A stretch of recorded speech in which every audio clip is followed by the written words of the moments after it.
So I invite all that is pure, all that is true, all that is loving to be here right now in this moment. So I was thinking, imagine that you were driving and that in that experience, all of a sudden you realized that you were going the wrong way. And let's say you're about 40 miles invested in going in the wrong way. What do you do? Do you just go, oh well, all is lost, and you have to just keep going in the wrong way? Or do you turn around? And as annoyed as we are, as frustrated as we are, as angry as we might get, we do exactly that. We turn around and we head back towards that which we know to be taking us to the direction of our desire. We don't just simply throw up our hands and say, all is lost. We do what is called a good old-fashioned U-turn. And so I was thinking about that, and I actually ran across the title of a book called Make a U-Turn, but U-turn was spelled Y-O-U. And I thought, well, isn't that clever? Let me steal that. And make a U-turn, a Y-O-U turn, make a U-turn. And when I began to investigate the book, it was a sort of typical midlife crisis book of what one does when they've gone a certain path for a while, and then about changing that direction and creating new goals for yourself. And that's all well and good, but that's actually not the context by which I want to talk about that. When I am talking about making a U-turn, a Y-O-U turn, so I'm going to use the word you a lot. And I'm going to try to be as careful as possible to include myself in that. It's the collective you. Who is you? Who is the you that we're talking about, and what is it that we're turning back to? And I think, quite simply, it's turning back to the you, or to the self, that doesn't judge or doesn't criticize, doesn't condemn, but only knows at its very core the purity of that which is love, that understands fundamentally our whole reason for being. And I want to tell you that we all have that, and we all know that. But sometimes that knowing is completely shrouded or completely covered up by a lot of nonsense, by a lot of earthly ideals, by a lot of judgment, by a lot of domestication that has nothing to do with the you, the true you. And as we embark upon this spiritual path, we realize that we've been going in a direction for a while that's not serving us. It's a direction that's not actually taking us to where we want to be. And here's the fascinating thing about that. If I use the analogy of driving, you would immediately course correct. But what's so fascinating about this human experience is that we don't do that. We don't actually course correct very often. And when I say the collective we, I'm speaking in generalities, but I'm looking at the human condition.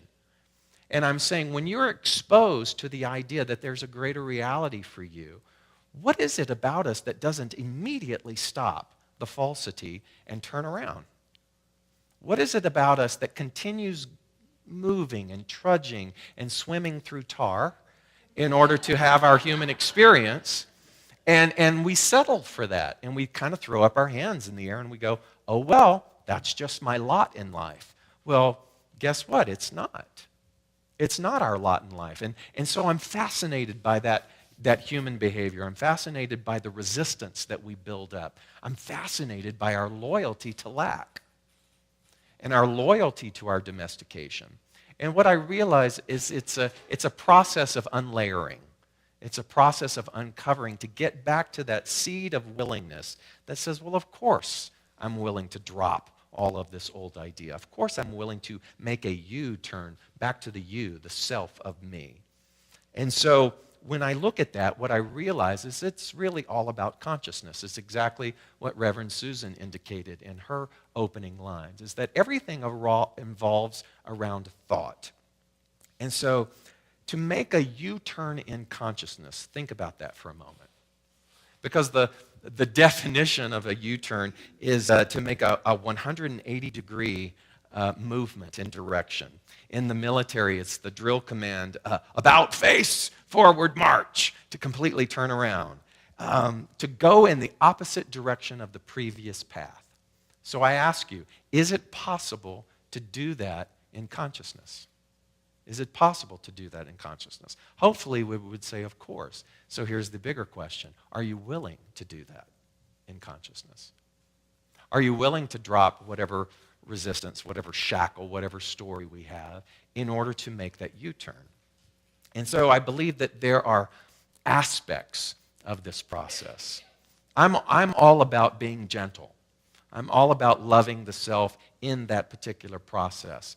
But I'm also an advocate for sort of a no-nonsense approach to that, because I don't want to placate smallness, and I don't want to give pats on the back to and to have platitudes and patronizing ideas. I want us to be committed. And in order to be committed, we have to recognize that there is something about us that deserves to be committed to. The you of us deserves commitment. And the commitment is the upholdment of that essential light, that truth, that ability that is infinitesimal in its capability of reaching out and of being all that you and I came to be. And so to make a U-turn in consciousness, is that possible? Absolutely. Are we willing? The jury is still out. The jury is still out. So here are some of the things I think that we get to look at in the process of that. Number one is, wherever you go, there you are. And so when I look at that sentence, wherever you go, there you are. So there's the you. There's the commonality of this idea of you. And so the common denominator in all of life's situations has been you, has been me. Doesn't that just feel good? That's just my warm and fuzzy for you today. The common denominator in all of life's situations has been you, has been me. So whether it was triumphant in nature or whether it was hellish, whether it was run-of-the-mill, standard, day-to-day existence, whether it was boredom, neglect, whether it was joy, whether it was amusement, whether it was defeat, or whether it was victory, the main ingredient in every one of those 24-hour capsules of time called our days, every single thing, the main ingredient has been what? You. And you can point to your neighbor and go, you.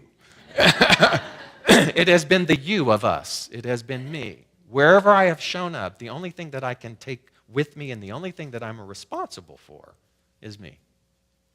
And so it's fair to say then, or let me put it this way, is it fair to say that the responsibility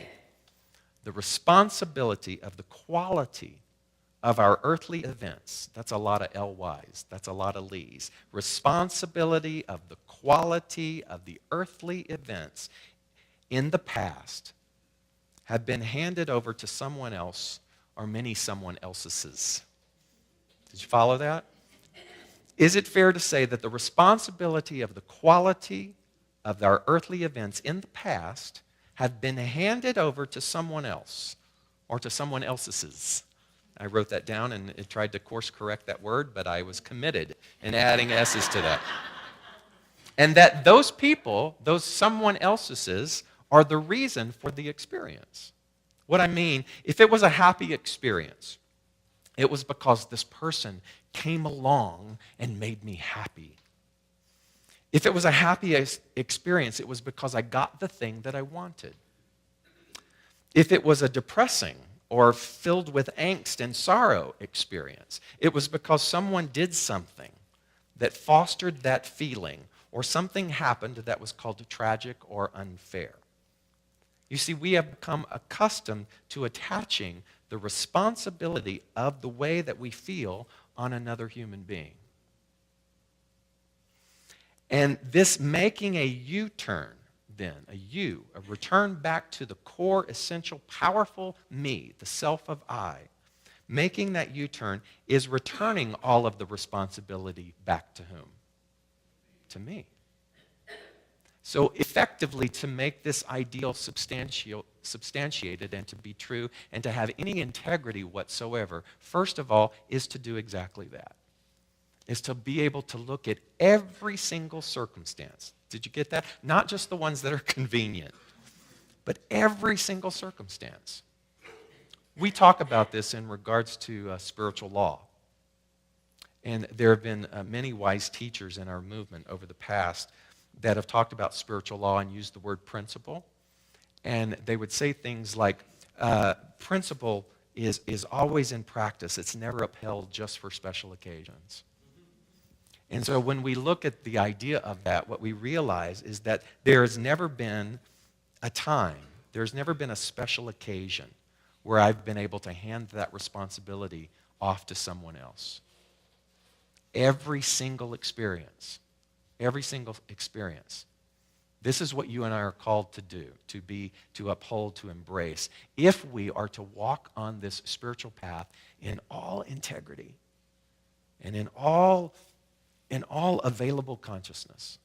Do you see the difference between playing with it and embodying it? And this today is about embodying it. This is hardcore stuff. This is going to the root. And so to make that U-turn is to see that wherever I go, there I am. And that I have been the common denominator in every experience of my life, even the ones that I actually get group consensus to join with me in making it the responsibility of someone else. And even though that feels convenient, and even though that feels as though my ego gets to be right, from a spiritual perspective, I still have to ask myself, what part did I play in that? Do you follow? What part was my responsibility? And so we have become accustomed to attaching that responsibility to another individual, or to other individuals, or to companies, or to groups, even to races. We've become accustomed to establishing or placing the responsibility of the diminishment of anything in our life onto something else. And if you want to make a U-turn, if you want to make a spiritual U-turn, you have to, in this moment, consider to not do that and to take ownership and full responsibility. So, for example, many times we say, "You hurt me. You hurt me." Is it possible, from a spiritual perspective, for another individual to hurt you, to hurt your feelings? What do we choose in that moment? We choose to be hurt. So this is not about denying the feeling, but it's about understanding that when you have the feeling, don't place the feeling on another individual. So in other words, instead of saying, "You hurt me," simply say this: "I hurt. I hurt." That way, we're not denying the full capacity to feel what is there. And we're also taking responsibility for the feeling, which is a beautiful thing. So this isn't about judging any feeling or any emotion. It's simply about acknowledging it and taking responsibility for it. And when we do that, the most amazing thing happens. There's not a blockage in the passing of that emotion through our physical body, through our senses, through our expression. Because if I lodge it and place it with another, then it gets locked in. Meaning, every time I think about that person, there's the pain. Every time I think about that event, there's the pain. So it means that the pain has never been deactivated. The pain has always resided there within inside of us, fully formed. And anything that resembles that, that's why we all have injustice buttons. And the injustice button is a perfect indicator that we have placed the responsibility of something that is painful for us onto another individual, rather than taking responsibility for that ourselves. I know this is not easy to listen to, but there will be cupcakes after the service to pacify. But don't you think it's time for us to get to the nitty-gritty of things? I think it's time for us to, there are many wonderful things to dance around, and then sometimes there are things that just have to go right to the very core. Because I say, we want to be free. You say, I want to be happy. I say, I want to be fulfilled. Well, in order for those things to have a welcoming presence, to have residency inside of us, There has to be the integrity, the spiritual integrity, and the consciousness to go with that. And so this is where we stop playing with it. This is where we get our heads out of a book, and this is where we look at and own up to it and say, do you really want to be free? Because a lot of people talk about freedom, but this is, do you really want to be free? Because if you want to be free, then we take back all of that responsibility, and we own it. And we say, wherever I go, there I am. Think about your profession. I can only speak from my profession. I've been doing this in some form or some fashion now for 30 years. And it's amazing because I'm only 33. And let me tell you, wherever it has been, this is a dynamic that repeats itself over and over again. It repeats itself. Someone gets upset. Someone gets their feelings hurt. Someone doesn't like the way a decision is made. Something rubs a person the wrong way. What they do, because this is my profession, so I'll speak from my profession, is they make the pastor wrong or the board wrong or the church wrong. And so they leave, they take their toys out of the sandbox and they leave, right? And so what's the normal thing to do? To find another sandbox.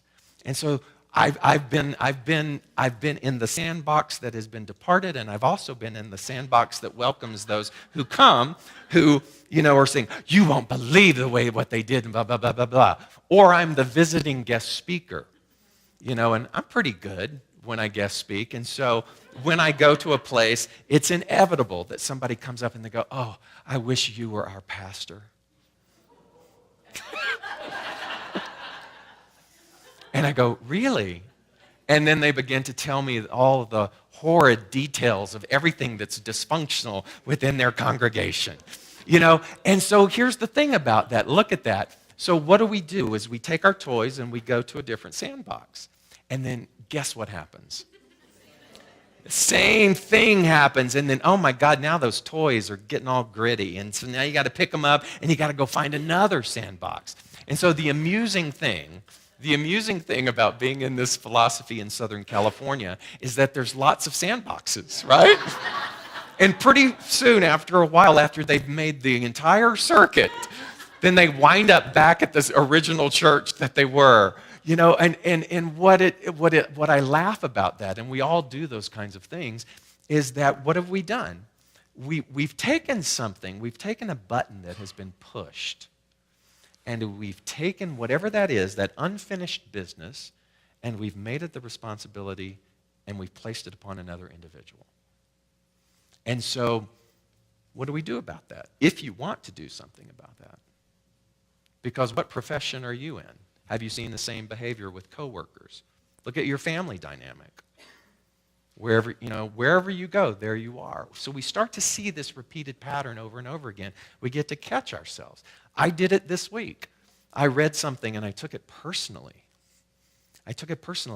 And I have a personal rule to not respond when I get that little in my stomach, to sit on it for 24 hours.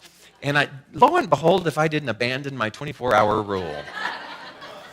And I'm typing my response, and I'm noticing as I'm typing my response, my hands are shaking, and my gut is nauseous. And I'm going, stop, David. And I'm like, stop. And I'm having a little battle. I am a Gemini, by the way.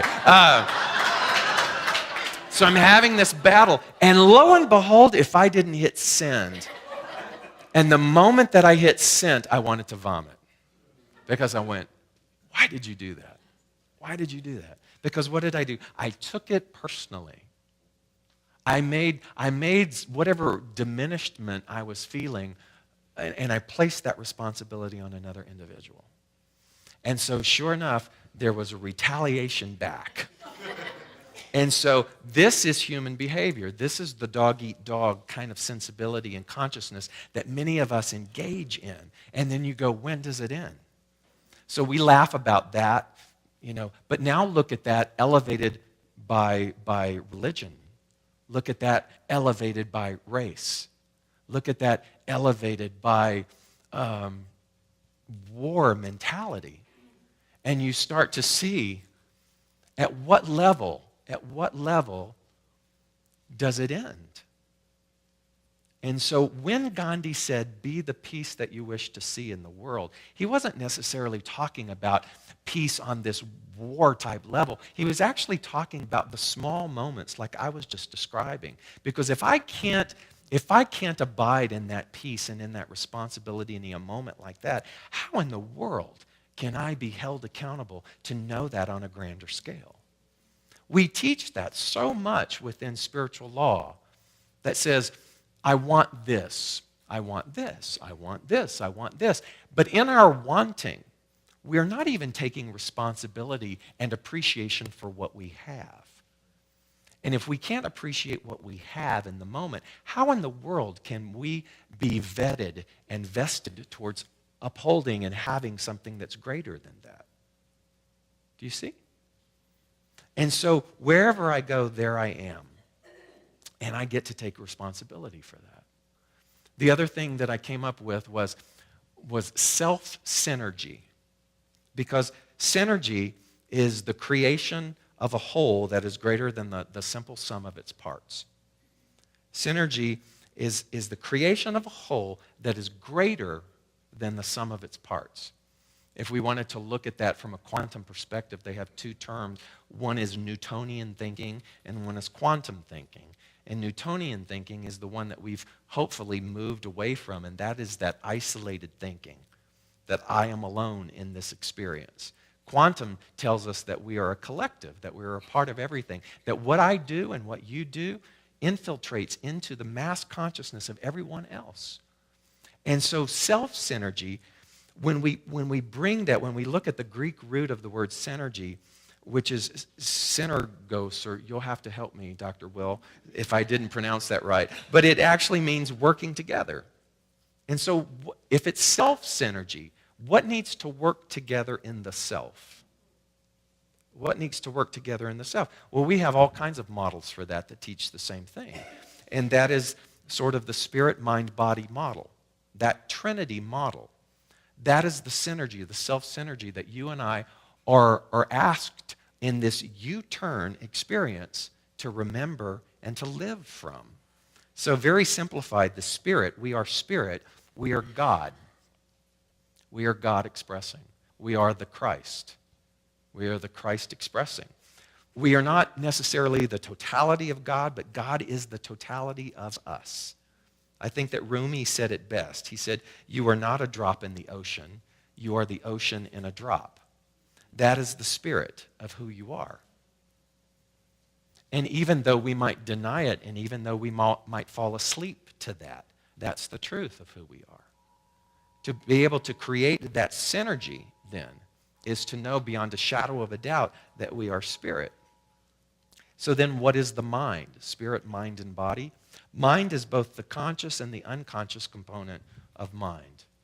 In the conscious part of our mind, we are thinking and we are reasoning, but in the subconscious, there are our beliefs and our attitudes and our feelings and our emotions, and the body is just simply the vessel that gets to express all of that. And so to be self-synergistic is to understand and know that we need to stop running away from things. Animals run away from things. Animals attack and flee. Animals do that kind of behavior. You and I are far more advanced than that. And so when we look at the way in which we run away, whatever we run away from, it's as if we're going in the wrong direction and driving in the wrong direction. Every single one of us in here has run away from something. Most of that is an emotion, is a feeling, is an experience that we didn't deal with. But guess where that thing is? Still very much alive inside of us. Wherever you go, there you are. It's my warm and fuzzy. Wherever you go, there you are. And so to make a U-turn, a Y-O-U turn back into that, is to stop running away. And to look at those things that activate that which is inside of us, that incense us. And in that moment, that's the thing I call the sweet spot. In that moment, realize that the way you've done it before is not going to benefit you. that what is being called upon in that moment is to make a different choice. Gandhi's grandson, his name is Arun Gandhi, is a fabulous man who I had the privilege to meet, and he wrote a wonderful book. And in his book, he talked about the fact that, ironically, if it hadn't been for racism and for prejudice, we may not have had a Gandhi. We may not have had that experience. Because he said it was the challenge, it was the public need for the public victory that developed the private victory. He may have been just another successful lawyer who made a lot of money. But because of prejudice in South Africa, he was subjected to humiliation within a week of his arrival. He was actually thrown off a train, if you know the story of Gandhi.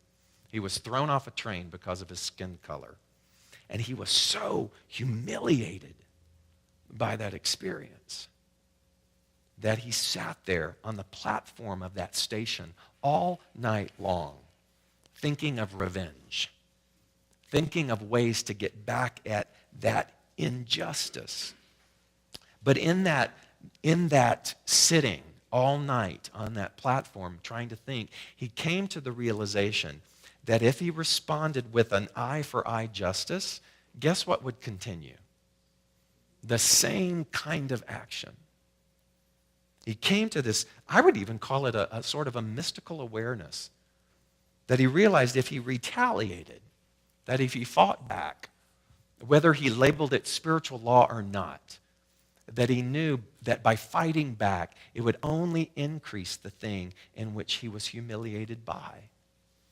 And so from that point onward, he developed this philosophy of nonviolence.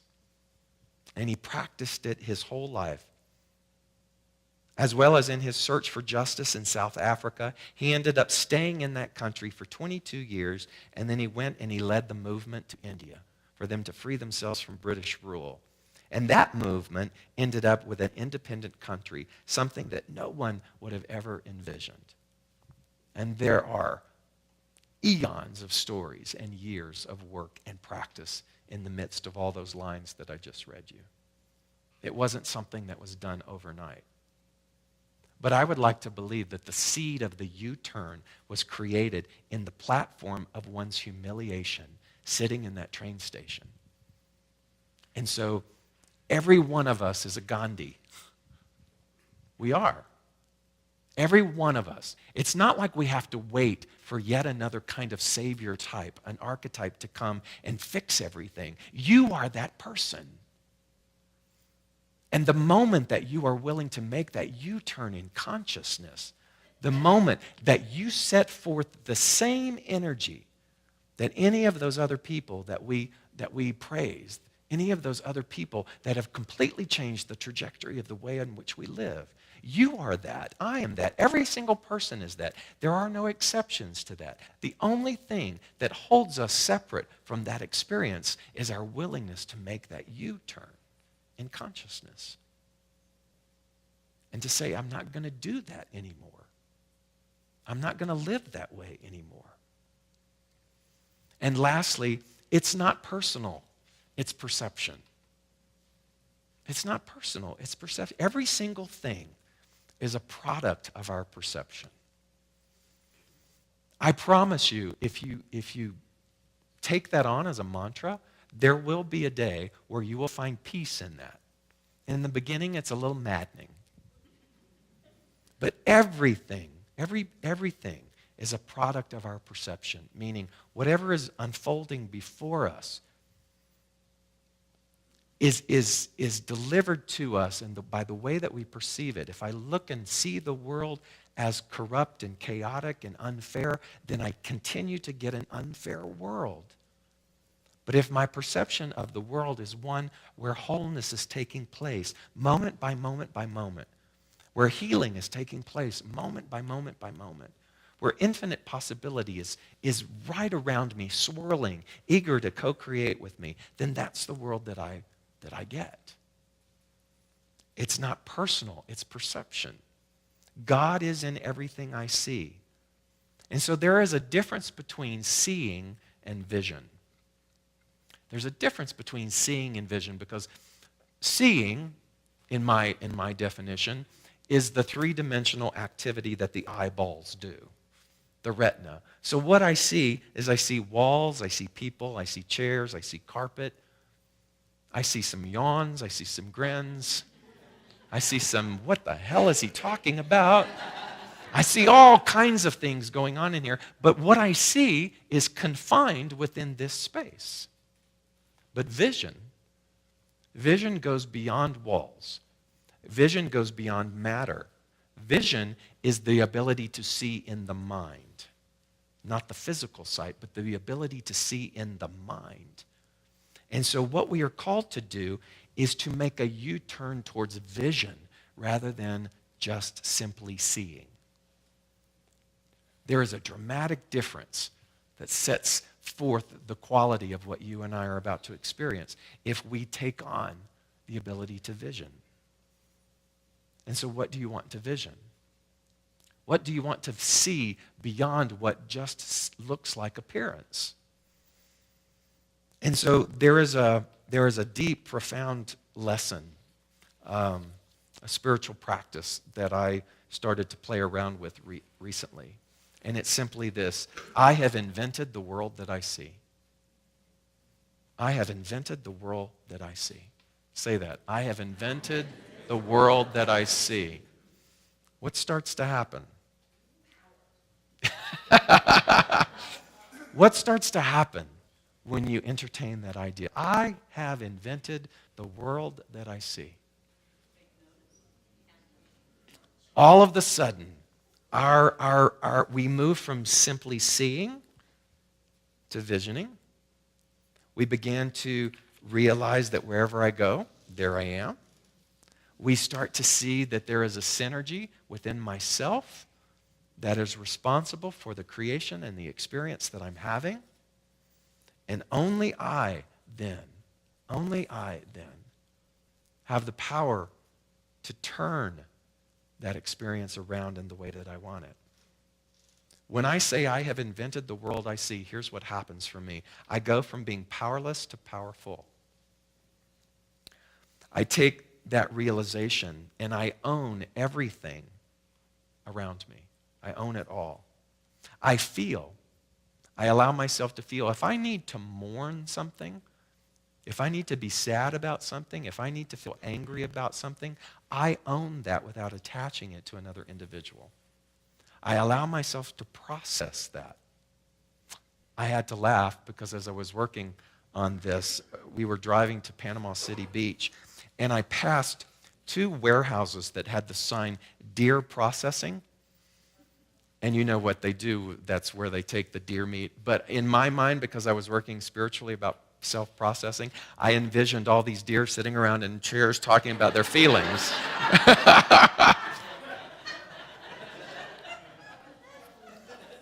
Oh, if one could only hope, right?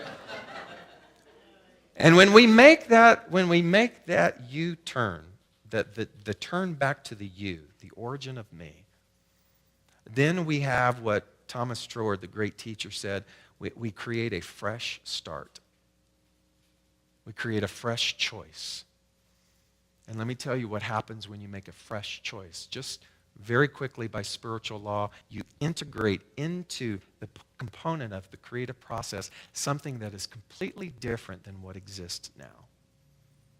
And the only way that something different can be entered into our experience, that can be handed to us from that which is life itself, is by making a fresh choice. And so is it worth it, knowing everything that I just said, is it worth it to keep going in a direction that isn't serving you? Well, then what do you need me for? Right? Is it worth it? And so when you start to look at that, you can start to see the absurdity of it all, the insanity of it all. And we began to make that fresh choice. And that is my prayer for you this morning. And so it is.